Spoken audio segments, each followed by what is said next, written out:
मुख्यमंत्री के शपथ समारोह में जिन व्यापारियों ने लंच पैकेट सप्लाई करने का लिया ठेका, उनके भूखे मरने की आ गई है नौबत। नमस्कार, मैं सुभाष मिश्र और आप देख रहे हैं खबर औद की।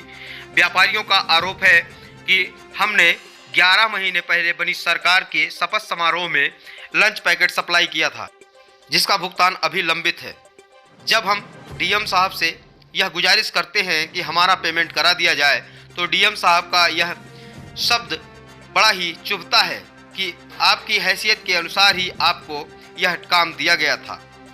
स्थितियां यहां तक आ चुकी हैं कि लेबर हमारे दरवाजे तक आकर हमें गालियां दे रही हैं। अब हम कहां जाएं और किससे गुहार लगाएं और क्या करें, यह कहते हुए नजर आ रहे हैं व्यापारी। तो आइए चलते हैं खबरों के विस्तार में और देखते हैं लखनऊ से हमारी संवाददाता की एक खास रिपोर्ट। मैं तुषार भाटिया, ओनर मोती महल, और हम लोगों ने माननीय मुख्यमंत्री जी के शपथ ग्रहण समारोह में कार्यक्रम में लंच पैकेट की सप्लाई करी थी 25 मार्च 2022 को। और आज लगभग 11 महीने बीतने के बाद जो है हम लोग अपना सबर का बाण हम लोग का टूटा है, और जिसके कारण हम लोग डीएम साहब के पास गए अपनी अरदास लेकर के कि भैया हमारी पेमेंट करवाई जाए। कई लोगों की पेमेंट हो चुकी है और हम लोग की भी पेमेंट करी जाए, जबकि हम लोगों ने सारा कार्य किया, सब कुछ किया, सब बढ़िया सफलतापूर्वक सारा कुछ ओके हो गया। और सब कुछ होने के बाद जो है आज हमको डीएम साहब से एक रिप्लाई मिलता है कि जो है आप लोगों की हैसियत देख करके आपको काम दिया गया था। हैसियत से डीएम साहब का क्या लेना देना है, हमारी क्या हैसियत और क्या हैसियत नहीं है। अच्छा, कितने का पेमेंट आपका हुआ है? हम लोग का टोटल 1,62,00,000 रुपए का पेमेंट बाकी बचा है। अभी जो वेंडर्स हैं करीब 9 वेंडर्स हैं, जिसमें कि सभी प्रस्थानिक लोग हैं।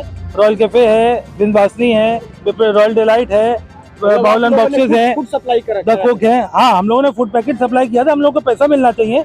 आज 11 महीने हो गए। 11 महीने बाद डीएम साहब जो है कह रहे हैं आपको धरने पे बैठना है, तो धरने पे बैठिए, आप स्वतंत्र हैं। इस शब्द का प्रयोग उन्होंने कब किया? क्या कहीं आप ज्ञापन देने गए थे तब किया था? नहीं, हम पूछने गए थे कि सर हमारी पेमेंट कब मिलेगी। हम धरने पे बैठ गए थे। हम धरने पे उनके कमरे के बाहर बैठे थे, तो उन्होंने हमसे बोला आप स्वतंत्र, आप जहाँ मर्जी बैठिए। पेमेंट 1 साल लगे, 2 साल लगे, उससे कोई मतलब नहीं है। आपकी हैसियत देख करके आपको काम दिया गया था। क्या अन्य लोगों का भी पेमेंट इस सिलसिले? अन्य लोगों का पेमेंट, सभी लोगों का पेमेंट बचा, टेंट वालों का पेमेंट बचा, कई लोगों का पेमेंट बचा। कोई पेमेंट की गई आज तक? कुछ पेमेंट करी गई है, रिट्स वालों की पेमेंट करी गई। 25% पेमेंट लोगों की, वो कह रहे हैं अपने मुंह से, उन्होंने बोला कि 25% निपटा दिया है। वजह क्या बता रहे? मूल वजह कोई वजह नहीं बता रहे। कह रहे कि बजट की शॉर्टेज है, बजट मांगा गया। अरे बजट नहीं था तो फिर काम क्यों किया गया? फिर काम नहीं होना चाहिए था क्या? सरकार के पास इतना भी बजट नहीं है कि जो है 25 तारीख का पैसा होना चाहिए? 11 महीने हो गए, आज इस बात को क्यों नहीं पैसा मिला? इसके पहले भी आप तमाम कार्य कर चुके होंगे गवर्नमेंट के? पहले भी कार्य करे, पहले भी 1 से 2 महीने में हमेशा पैसा मिला, लेकिन इस बार G20 समिट हो गया, सब कुछ हो गया और हम लोग का पैसा नहीं मिल रहा। सरकार आगे बढ़ रही, सरकार कौशल विकास की तरफ जा रही, विकास कहाँ हो रहा है? हम जैसे व्यापारियों का पैसा मर रहा है, हम लोग क्या समझे इसको? ये विकास है? इसको क्या समझा जाए? अगला कदम क्या होगा? हम लोग तो भैया रिक्वेस्ट कर सकते हैं सरकार से कि जो काम करवाए उसका पैसा दे।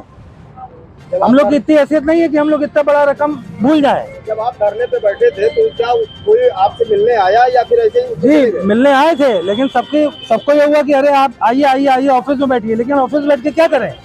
अब हमारी स्थिति वो नहीं रह गई है। लेबर हमारे घर तक आ गया है, लेनदार हमारे घर तक आ गए हैं, धमकियां देते हैं, थाने जाते हैं, पुलिस में कंप्लेन करते हैं। रोज पुलिस हमारे व्यवसाय पे आती है। बताइए उसका क्या नतीजा निकला जाए?